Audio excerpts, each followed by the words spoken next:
वही ये सिंगल का कोई यार काम का ही ना बात और बात को ये निकालने की कोशिश करेंगे सामने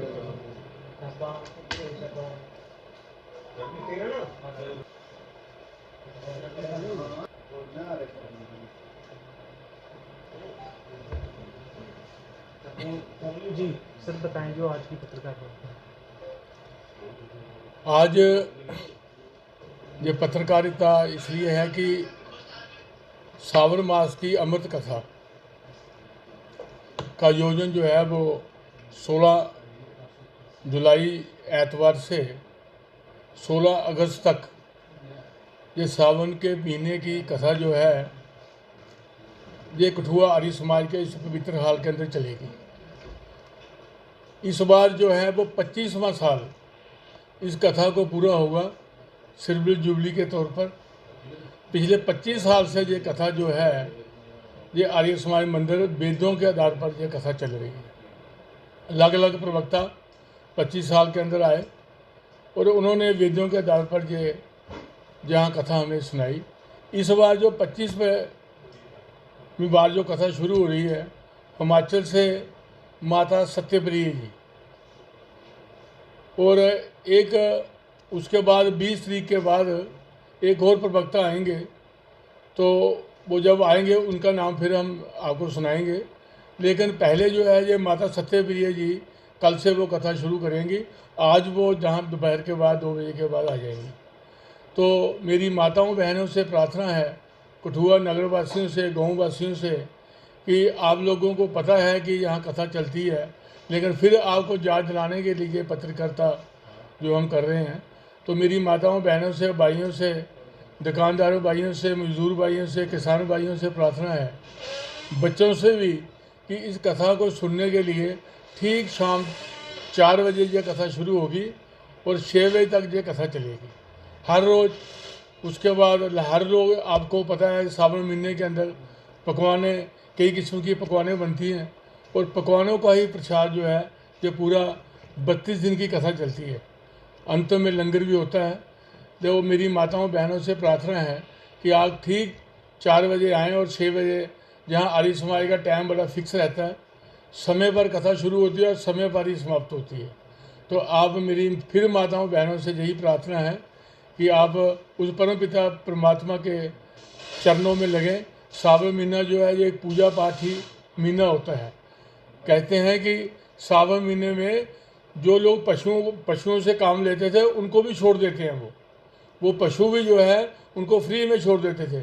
मैक्सिमम लोग जो देश इसमें भक्ति में रहते थे, देशभक्ति में भी रहते थे और प्रभु भक्ति में भी वो काम करते थे। तो इसलिए वेदों के आधार पर ये कथा होगी। जो हमारी माता सत्यप्रिय जी आ रही हैं वो भजन उपदेशक भी हैं और प्रवचन भी करती हैं, दोनों काम जो है वो करेंगी। फिर मेरी माताओं बहनों से जहाँ सत्संग मंडली हैं जो शहर के अंदर, धार्मिक वृत्ति के लोग भी हैं, मैं सबसे प्रार्थना करता हूँ हाथ जोड़कर कि वो इस पवित्र हाल में आकर वेदों के आधार पर कथा सुने, ताकि वेदों के आधार पर कथा सुनेंगे अब तो ये देश भी आगे बढ़ेगा, देश भी ठीक तरीके से चलेगा। यही मेरी प्रार्थना है सबसे। धन्यवाद। आदरणीय आर्य समाज के प्रधान विष्णु भारती जी ने जो बखान किया है, मुझे पूर्ण आशा है कि कठुआ के लोग जो भी उनकी बात को सुनेंगे वो अनुसरण भी करेंगे और अनुकरण भी करेंगे। कहते हैं बड़े भाग्य मनुष्यन पावा, सुर दुर्लभ ग्रंथन गावा। आदरणीय विष्णु भारती जी, मैं कहता हूँ कि धन्य है उसकी सोच, दिव्य सोच, ये जो हमेशा हर साल कथा का वो कराते हैं और बहुत से लोग सुनते भी हैं और कृतार्थ भी होते हैं। आदरणीय पूजनीय माता सत्यप्रिय जी आ रही हैं। मैंने उनकी कथा को सुना है। वो इस किस्म की दिव्य आत्मा है, इन किस्म की उनकी सोच है, इन उनके सरस्वती है, वो जीवा के ऊपर बैठी हुई है। तो मेरी सभी माताओं बहनों को, बुज़ुर्गों को भी, कि जो घर में बैठे रहते हैं, मनुष्य जन्म का जो अर्थ है उसको समझने का प्रयास करें कथाओं का आयोजन तो होता है, लेकिन अगर हम पूर्ण रूप से उनका लाभ नहीं उठाएं तो कोई फ़ायदा नहीं है। ये कथा कल से श्रवण मास, जिसको एक पवित्र मास भगवान शिव का मास माना जाता है, मार्गशीर्ष भगवान कृष्ण ने बोला है कि मैं उसमें हूँ, तो इसी माह में भगवान भोलेनाथ हैं। तो इस माह का बड़ा महत्व है। जो इस कथा को राजा परीक्षित की तरह उन्होंने तो 7 दिन कथा सुनी थी, लेकिन ये जो कथा है वो 32 दिन तकरीबन चलेगी।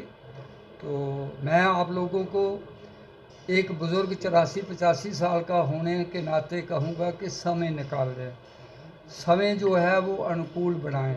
ये आपके ऊपर डिपेंड करता है, किसी ने हमने तो आपको बताना है, लेकिन समझना आपके ऊपर है। समय अनुकूल बनाएं, समय को यूटिलाइज करें, भगवान की कथा में आए और अपने आप को साकार और कृतार्थ करने का प्रयास करें। मेरी यही विनती रहेगी, यही मेरी प्रार्थना है। जय हिंद।